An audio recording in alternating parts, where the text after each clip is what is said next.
গণ অভ্যুত্থানের পর ফ্যাসিস্ট সরকার প্রধান পালিয়ে গেলে দেশ সরকার শূন্য হয় সাময়িকভাবে।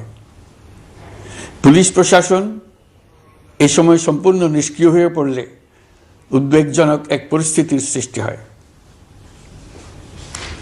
স্বৈরশাসনে বিপর্যস্ত এই দেশকে আমাদের সবাইকে মিলে পুনর্গঠন করতে হচ্ছে।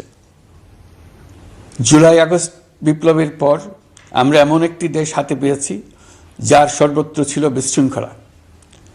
স্বৈরশাসন টিকিয়ে রাখতে আইন শৃঙ্খলা বাহিনীকে জনগণের মুখোমুখি দাঁড় করিয়ে দেওয়া হয়েছিল।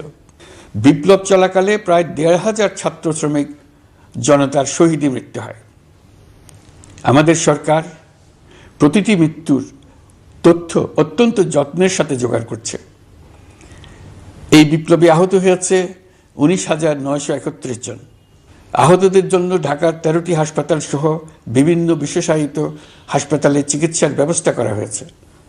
প্রতিদিনই তালিকায় আরও নতুন নতুন শহীদের তথ্য যোগ হচ্ছে, যারা স্বৈরাচারের আক্রোশের শিকার হয়ে এই পৃথিবী ছেড়ে চলে গেছেন।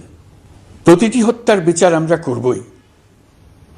জুলাই আগস্ট হত্যাকাণ্ডের বিচারের যে উদ্যোগ আমরা নিয়েছি তার কাজও বেশ ভালোভাবে এগিয়ে যাচ্ছে। পতিত স্বৈরাচার শেখ হাসিনাকেও আমরা ভারতের কাছ থেকে ফেরত চাইব। কেবল জুলাই আগস্ট হত্যাকাণ্ডই নয়, আমরা গত ১৫ বছরে সব অপকর্মের বিচার করব। অসংখ্য মানুষ গুম হয়েছে, খুন হয়েছে। এই সময় আমরা গুমের তদন্তে একটা কমিশন গঠন করেছি। কমিশন প্রধান আমাকে জানিয়েছেন অক্টোবর পর্যন্ত তারা ১৬০০ গুমের তথ্য পেয়েছেন। তাদের ধারণা এই সংখ্যা ৩৫০০ ছাড়িয়ে যাবে।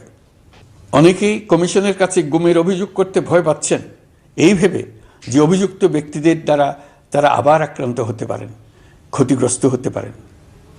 আমি আপনাদের আশ্বস্ত করতে চাই, আপনারা দ্বিধাহীন চিত্তে কমিশনকে আপনাদের অভিযোগ জানান। কারো সাধ্য নাই আপনাদের গায়ে আবার হাত দেয়।